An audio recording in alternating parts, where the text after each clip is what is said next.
2026년 3월 23일 월요일 아침 충북 제천의 한 초등학교 주차장에서 5학년 학생 안유찬이 사라졌습니다. 그날 아버지는 차를 가지고 유찬이를 학교 안 주차장에 내려줬습니다. 그날은 학교 졸업식 행사가 있는 날이라 학부모들도 많이 참석하고 그 어느 날보다 사람들이 가장 많았던 아침이었지요. 그런데 이상했습니다. 아이들도 학부모들도 가장 많은 등교 시간에 그 아이가 등교하는 모습을 본 사람은 단 한 사람도 없었습니다. 학교 안에 있는 CCTV 어디에도 아이의 모습은 하나도 찍히지 않았지요. 유찬이는 그 많은 사람들 사이에서 아무 흔적도 남기지 않고 사라진 것입니다. 경찰과 사람들은 유괴나 납치를 의심하며 열심히 아이를 찾으려 노력했지요. 그리고 3주 뒤에 학교에서 멀지 않은 산속 비탈에서 유찬이는 차가운 주검으로 발견되었습니다. 현장에 출동한 수사관들조차 눈을 뜨고 보기 힘들 만큼 참혹한 상태라고 했습니다. 졸업식 행사가 열리던 그 아침, 사람이 가장 많이 몰려있던 그 장소에서 도대체 아이는 어떻게 흔적도 없이 사라진 걸까요? 그리고 누가 이 아이를 이렇게 만든 걸까요?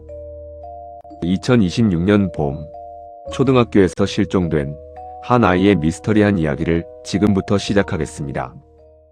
이야기를 시작하기 전에 구독과 좋아요는 미제 사건을 다시 세상에 드러내는데 큰 힘이 됩니다. 홍영웅의 사건 파일 시작합니다. 2026년 3월 23일 오전, 충북 제천의 한 파출소 문이 급하게 열렸습니다. 숨이 가쁜 남자 한 명이 안으로 들어섰습니다. 손이 떨리고 있었고 이마에는 식은땀이 맺혀 있었지요. 그는 말을 꺼내기도 전에 이미 눈이 흔들리고 있었습니다. 아이가 사라졌습니다. 실종된 아이, 안유찬의 아버지라고 자신을 소개했지요. 그는 차분하게, 아주 차분하게 말했습니다. 오늘 아침 제가 차로 데려다 줬습니다. 학교 주차장 안쪽에서 내려줬고요. 아이 혼자 걸어 들어가는 걸 보고 저는 바로 돌아왔습니다. 경찰이 고개를 들었습니다. 원래 스쿨버스가 다니는 학교 아닙니까? 남자는 바로 대답했지요. 맞습니다. 그런데 오늘은 제가 시간 좀 있어서 직접 데려다 주고 싶었습니다. 경찰은 그 말을 수첩에 받아 적었습니다. 그리고 즉시 홍영초등학교로 향했습니다. 그날은 학교 졸업식 행사가 열리는 날이었지요. 운동장에는 천막이 쳐져 있었고 교문 앞부터 학부모 차량이 길게 늘어서 있었습니다. 아이들의 웃음소리, 확성기 소리, 카메라 셔터 소리가 뒤섞여 있는 1년 중 가장 사람이 많은 날이었지요. 혹시 이 아이 본 적 있으십니까? 경찰은 유찬이 사진을 들고 하나씩 물었습니다. 학부모, 교직원, 주차 안내를 하던 선생님까지. 그런데 돌아오는 대답이 전부 똑같았지요. 아니요, 못 봤는데요. 오늘 본 적 없는 것 같은데요. 10명, 20명 물어보는 사람마다 같은 대답이었지요. 사람이 가장 많은 날, 아이가 사람들 눈에 잘 띄어야 할 장소에서 안유찬을 본 사람이 단 한 명도 없었습니다. 학교에 설치된 CCTV 영상을 확인했습니다. 오전 8시 7분, 검은색 승용차 한 대가 주차장 안으로 들어갑니다. 아버지의 차량이었지요. 그리고 몇 분 뒤 차는 다시 밖으로 나옵니다. 그게 전부였지요. 차 문이 열리는 장면도 아이가 내리는 모습도 어디에도 없었습니다. 경찰은 영상을 멈추고 다시 돌려보고 확대까지 해봤지요. 결과는 같았습니다. 아이가 내리는 게 안 보이는데요. 그때서야 알게 됐습니다. 아버지가 차를 세운 지점은 주차장 안에서 유일하게 CCTV가 닿지 않는 사각지대였지요. 수십 대의 카메라가 달려있는 그 학교에서 정확히 그 한 곳만 카메라가 비어 있었습니다. 그리고 담임에게도 확인했습니다. 담임은 고개를 저었지요. 오늘 유찬이가 결석이라는 연락은 미리 받았습니다. 그런데 그게 오늘 날짜가 아니라 내일 24일 결석이라고 연락이 왔었어요. 제가 그날이 오늘인 줄 알고 착각을 했습니다.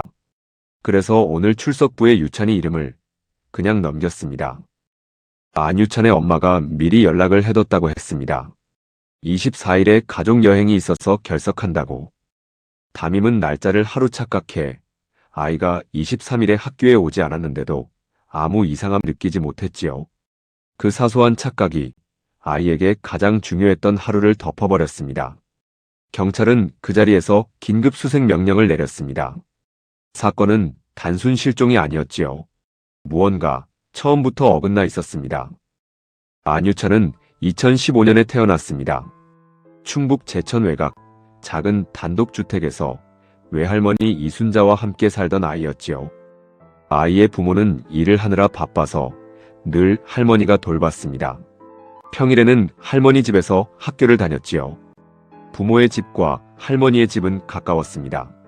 집은 낡고 작았지만 마당 한켠에 작은 텃밭이 있었고 봄이면 할머니가 상추를 심고 유찬이가 물을 주던 그런 집이었지요. 유찬이의 하루는 할머니에서 시작해서 할머니로 끝났습니다. 아침마다 할머니가 차려주는 밥상에서 숟가락을 들었고 학교가 끝나면 제일 먼저 전화를 했지요. 할머니, 나 이제 집에 가. 그 짧은 한마디가 이순자 할머니에게는 하루 중 가장 기다려지는 순간이었습니다. 그래서 유찬이는 어딜 가더라도 휴대폰을 반드시 챙겼지요. 할머니와 연락이 끊기는 게 싫었으니까요. 학교에서 유찬이는 조용한 편이었습니다. 말이 많은 아이는 아니었지만 친구가 힘들어하면 먼저 다가가는 아이였지요. 담임은 나중에 이렇게 말했습니다. 유찬이는 남을 먼저 챙기는 아이였어요. 자기 도시락 반찬을 친구한테 덜어줬던 게 기억나요. 할머니 이순자는 유찬이의 가장 가까운 사람이었습니다. 아이가 배탈이 나면 밤새 옆에서 죽을 끓였고 학예회 날이면 제일 앞자리에 앉아 손뼉을 쳤지요. 유찬이는 할머니를 우리 할머니라고 소개할 때 유독 목소리가 컸습니다. 자랑스러운 것처럼 말이죠. 3월 들어 유찬이가 조금 말이 줄었습니다. 새 학기가 시작되고 환경이 바뀐 탓이려니 할머니는 그렇게 생각했습니다. 아이가 먼저 꺼낼 때까지 기다리기로 했지요. 그게 둘 사이의 방식이었으니까요. 유찬이는 학교에서 돌아오면 여전히 할머니 옆에 앉았고 여전히 밥을 2그릇 먹었습니다. 그걸로 충분하다고 할머니는 생각했지요. 그리고 3월 23일 월요일 아침 할머니는 유찬이가 학교에 갔다고 들었습니다. 그날따라 휴대폰이 책상 위에 그대로 놓여 있었습니다. 단 한 번도 빠뜨린 적 없던 물건이었지요. 할머니는 주말에 유찬이를 보지 못했습니다. 근처에 사는 부모님 집에 가서 돌아오지 않았거든요.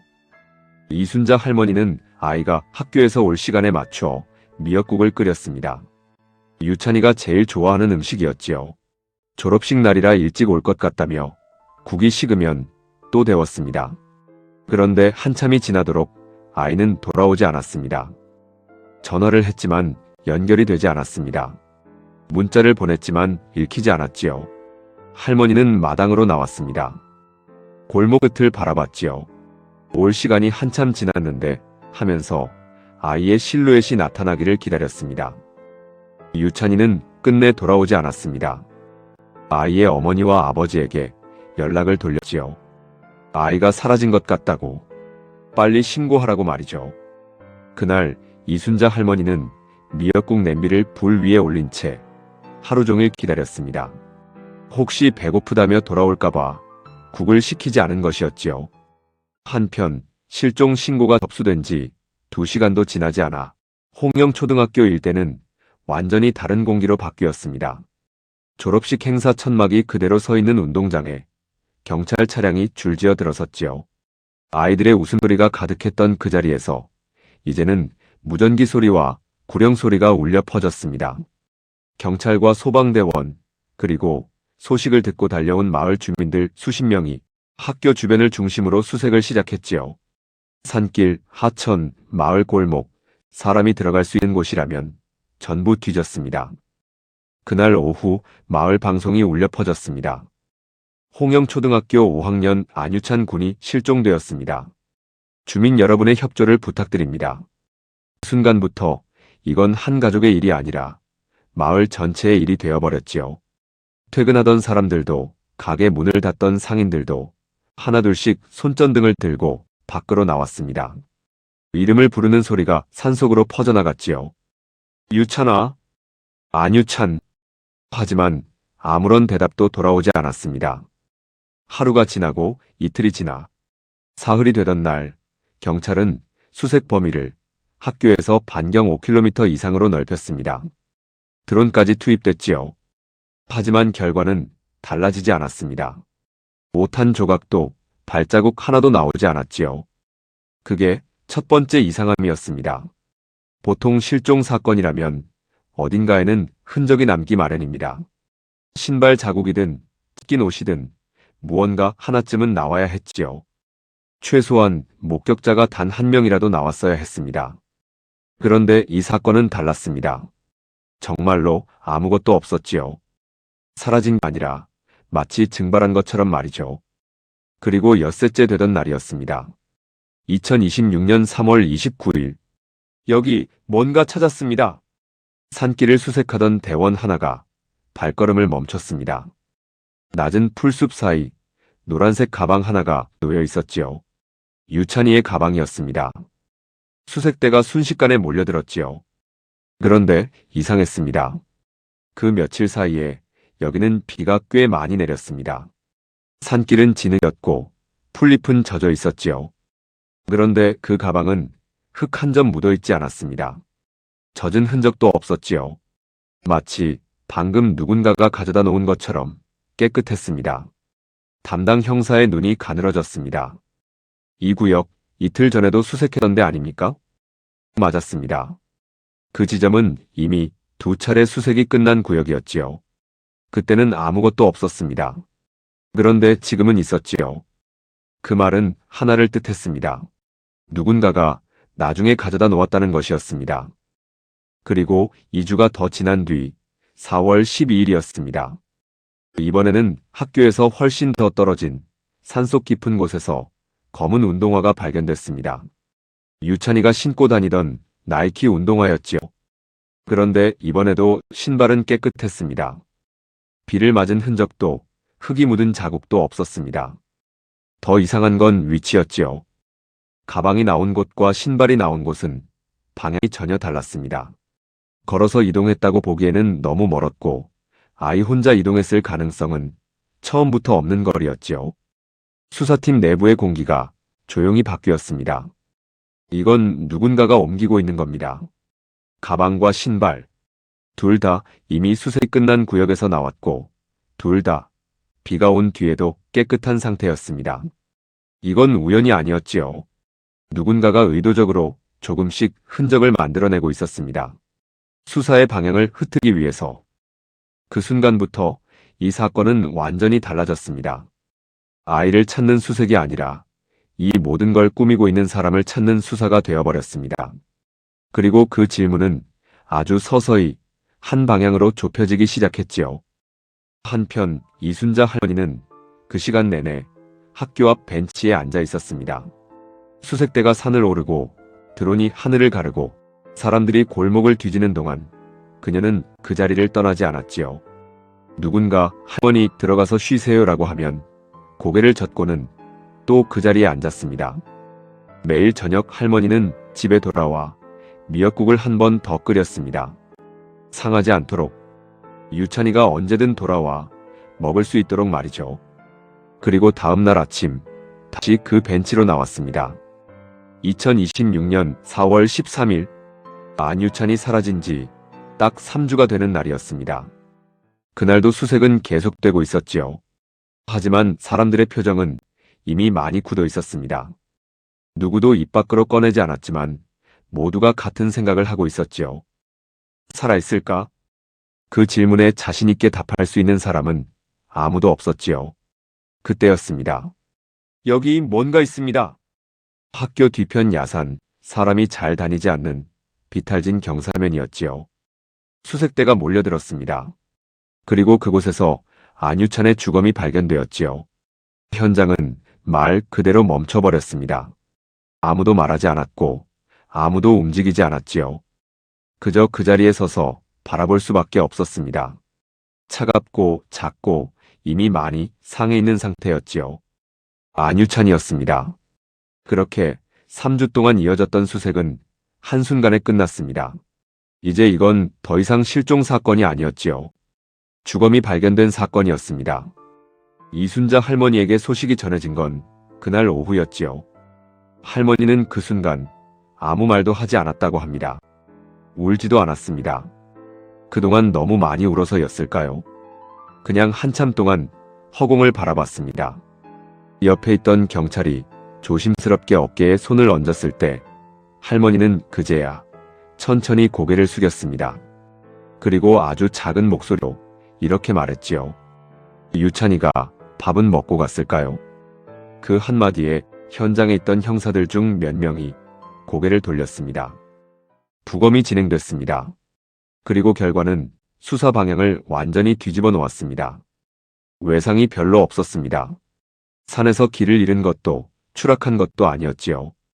그리고 더 중요한 사실이 확인됐습니다. 사망 추정 시점이 최근이 아니었습니다. 상태가 좋지 않은 걸로 보아 그보다 훨씬 앞선 3월 23일 이전 무렵이었지요. 수사팀의 공기가 순간 무겁게 가라앉았습니다. 3월 20일 금요일. 그날은 유찬이가 학교를 다녀온 마지막 날이었습니다. 그리고 그날 밤 아이에게 무슨 일이 있었던 겁니다. 3월 23일 월요일 아침 아버지가 학교에 데려다 줬다던 그날. 이미 유찬이는 이 세상에 없었을 가능성이 높았습니다. 그 말은 하나를 뜻했습니다. 학교 주차장에서의 등교는 처음부터 존재하지 않았던 이야기일 수도 있었지요. 경찰은 다시 처음으로 돌아갔습니다. 그리고 이번에는 아이의 가족을 더 들여다보기 시작했습니다. 그 과정에서 처음으로 드러나는 사실이 있었지요. 안유찬의 아버지라고 신고했던 박성진. 그는 친아버지가 아니었습니다. 유찬이 엄마 안소연이 2025년 12월에 새로 결혼한 남자였지요. 유찬이와 함께 산 지 채 3개월도 되지 않은 사람이었습니다. 그리고 한 가지가 더 떠올랐습니다. 3월 초 새 학기가 시작되고 얼마 지나지 않아서였습니다. 담임이 가정환경조사서를 나눠준 날 유찬이는 한참 동안 펜을 들지 못했습니다. 자기 성은 안씨인데 아버지 칸에 적어야 하는 사람의 성은 박씨였으니까요. 옆자리 아이가 슬쩍 들여다봤고 그걸 또 다른 아이가 봤습니다. 그날 이후 아이들 사이에서 조용히 말이 돌았습니다. 유찬이 아빠는 친아빠가 아니라고. 유찬이는 그 뒤로 며칠 동안 학교에서 말이 줄었지요.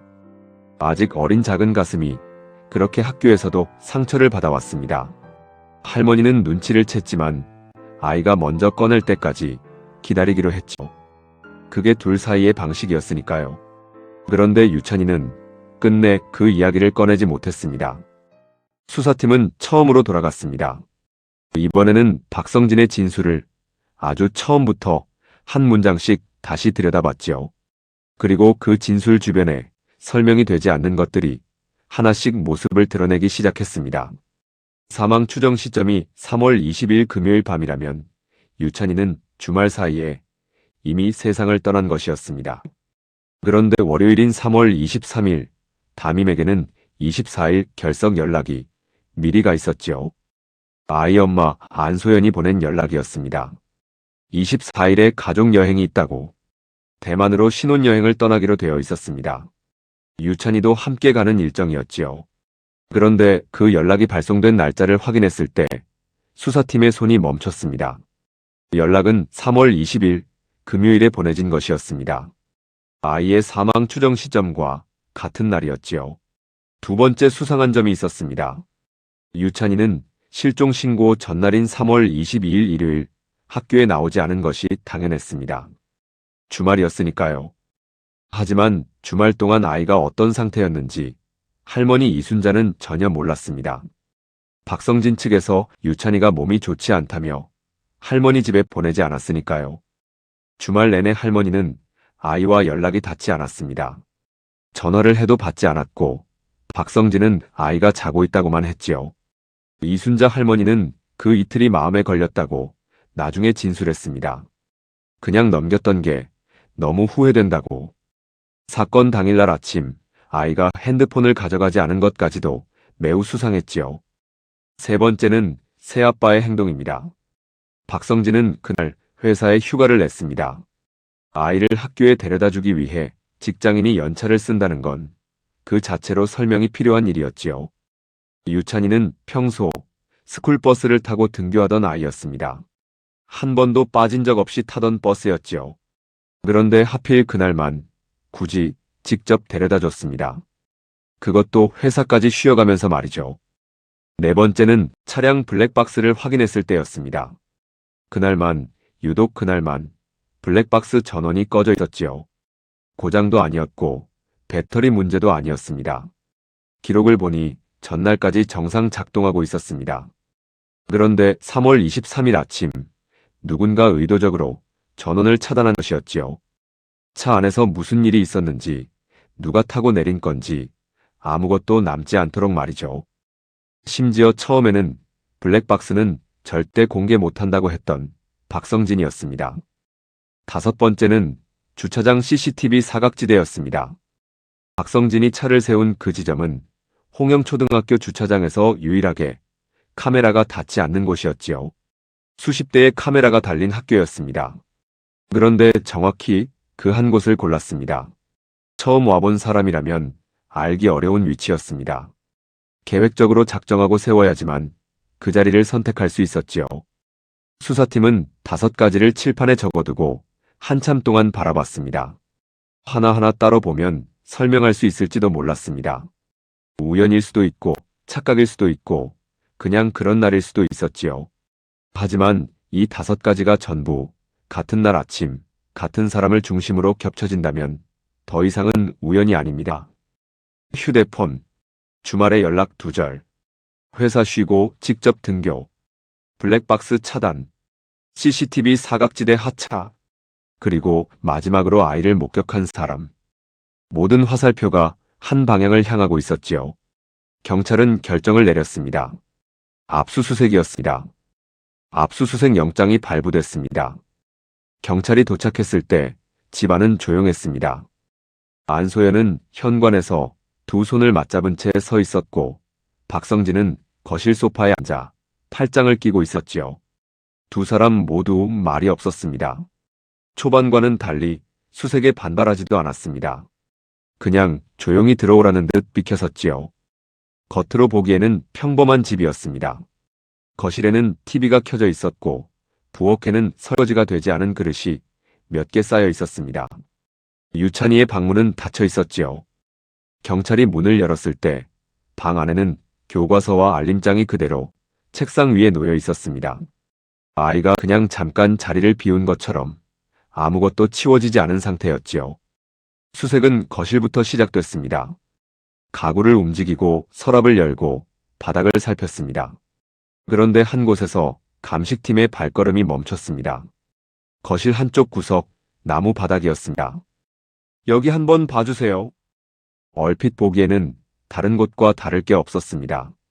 하지만 자세히 들여다보니 바닥색이 미묘하게 달랐지요.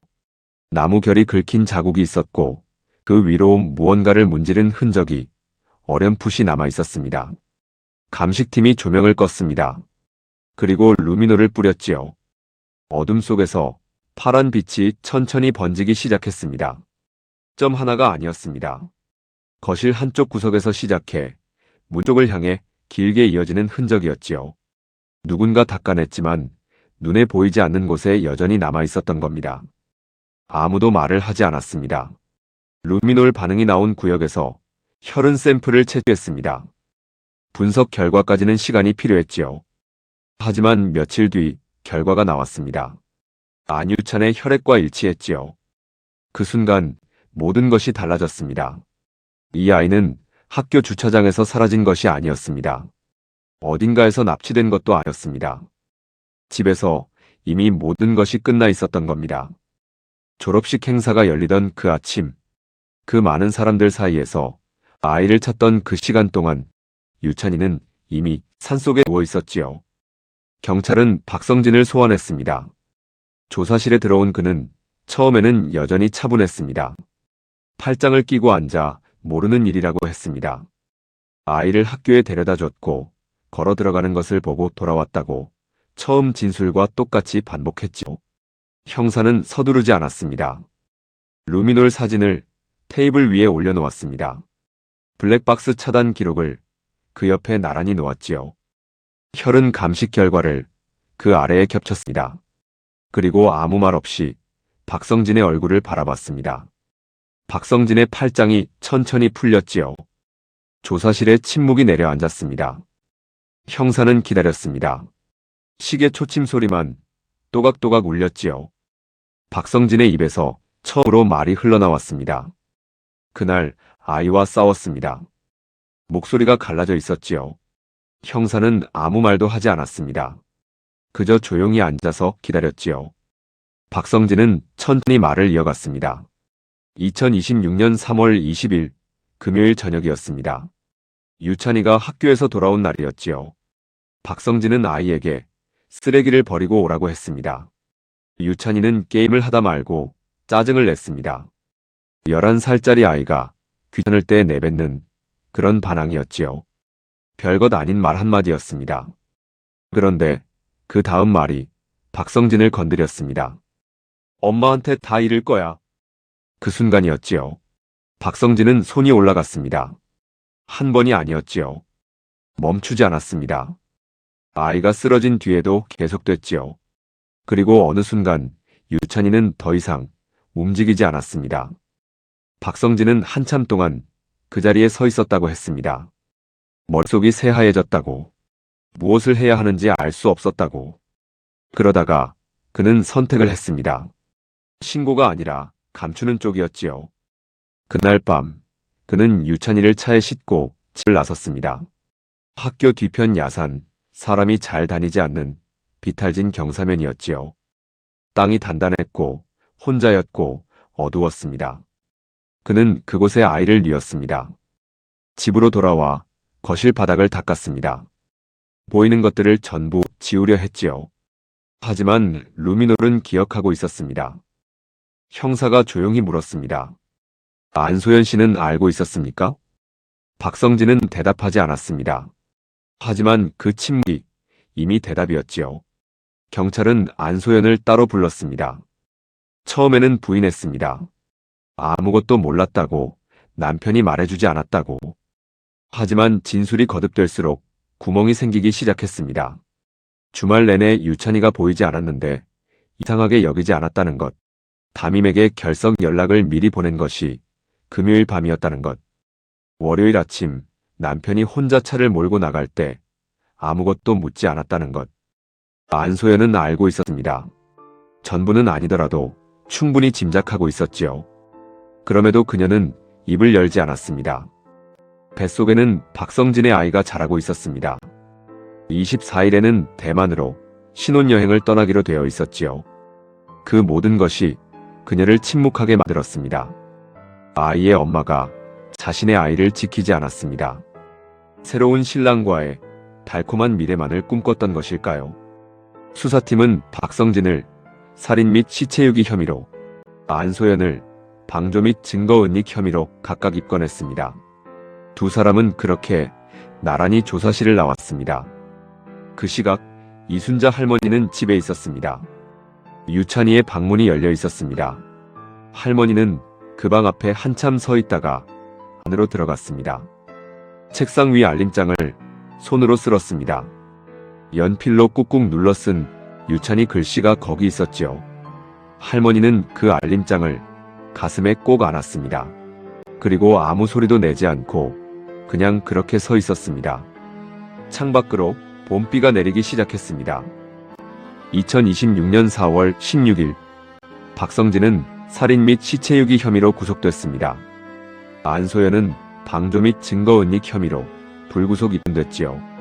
두 사람은 각각 다른 방향으로 차에 올랐고 그렇게 그 집은 비어버렸습니다.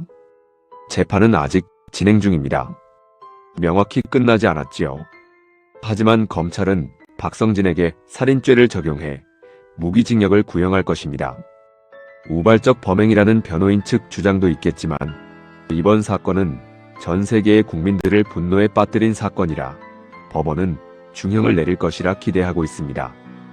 범행 직후 시신을 유기하고 블랙박스를 차단하고 등교 장면을 연출하고 가방과 신발을 옮겨 수사를 혼란시킨 일련의 행위들이 단순한 우발적 행동이 아니라는 것이었습니다. 범행 이후의 모든 행동이 치밀하게 설계된 것이었지요. 안소연은 징역 3년에 집행유예 5년 정도가 선고될 것 같습니다. 그녀는 사건이 진행되는 동안 내내 고개를 숙이고 있었습니다. 뉴스에서 보도를 하는 동안에도 유찬이라는 이름이 나올 때마다 어깨가 작게 떨렸지요. 하지만 그 눈물이 누구를 위한 것인지는 아무도 알 수 없었습니다. 경찰서 안에는 이순자 할머니가 앉아 있었습니다. 할머니는 이들이 자백하는 동안 꼼짝도 하지 않았습니다. 손에는 유찬이 사진 한 장이 들려 있었지요. 벚꽃이 핀 공원에서 환하게 웃는 사진이었습니다. 얼마 전에 찍은 것이었지요. 할머니는 그 사진을 가슴 앞에 꼭 쥔 채로 형사의 목소리를 들었습니다. 이번 사건은 절대 가볍게 넘어가지 않을 것입니다. 그 말이 울려 퍼졌을 때 할머니는 눈을 감았습니다. 그리고 한참 뒤 천천히 눈을 떴지요. 눈물은 흘리지 않았습니다. 그냥 유찬이 사진을 한번 내다봤습니다. 경찰서를 나서면서 누군가가 할머니에게 물었습니다. 마음이 좀 어떠시냐고. 할머니는 잠깐 걸음을 멈췄습니다. 우리 강아지가 집에 오려고 했을 텐데. 그게 전부였습니다. 더 이상 말을 잇지 않았지요. 그냥 천천히 걷기 시작했습니다. 봄볕이 내리쬐는 경찰서 계단을 혼자서 내려갔습니다. 유찬이가 살던 집은 지금 비어 있습니다. 마당 한켠 텃밭에는 지난 봄에 심었던 상추가 아직 뿌리를 내리고 있지요. 유찬이가 물을 주던 그 자리입니다. 아무도 돌보지 않았는데 봄이 되니 혼자 올라왔습니다. 이순자 할머니는 오늘도 그 집에 갑니다. 유찬이 방문을 열고 잠시 앉았다가 돌아오지요. 책상 위 알림장은 그대로입니다. 꾹꾹 눌러 쓴 유찬이 글씨가 여전히 그 자리에 있습니다. 할머니는 그 알림장을 치우지 않았습니다. 유찬이가 쓴 마지막 글씨니까요. 그리고 그날 저녁 할머니는 미역국을 끓입니다. 냄비에서 김이 피어오르면 잠깐 불 앞에 서서 그 김을 바라보지요. 아무 말 없이 그냥 그렇게. 유찬이에게 해주던 그 습관은 아직 바뀌지 않았습니다. 아직 며칠 지나지 않았으니까요. 어쩌면 평생일지도 모르겠습니다. 가족이란 무엇일까요? 피를 나눴다고 가족이 되는 건 아니고 한 지붕 아래 산다고 가족이 되는 것도 아닐 겁니다. 유찬이에게 진짜 가족은 매일 미역국을 끓이고 자신을 바라봐주던 할머니 단 한 사람이었습니다. 아이 곁에 있는 어른이 정말 그 아이를 지키는 어른인지 우리는 너무 쉽게 믿고 너무 늦게 봅니다. 오늘 이야기는 일본에서 최근 벌어진 아다치 유키 실종 사건을 모티브로 각색하였습니다. 11살의 어린아이가 너무 안타깝게 세상을 떠난 이번 이야기에 진심으로 애도를 표합니다. 좋은 곳으로 가서 편안히 잠들기를 바랍니다. 진실은 가릴 수 없습니다. 루미놀에 닿은 바닥은 아이의 그날을 기억하고 있었고 부검은 그날의 참혹함을 되돌려 놓았습니다. 아무리 치밀하게 감춰도 진실은 반드시 밝혀집니다. 홍영웅의 사건 파일. 오늘 이야기는 여기까지입니다.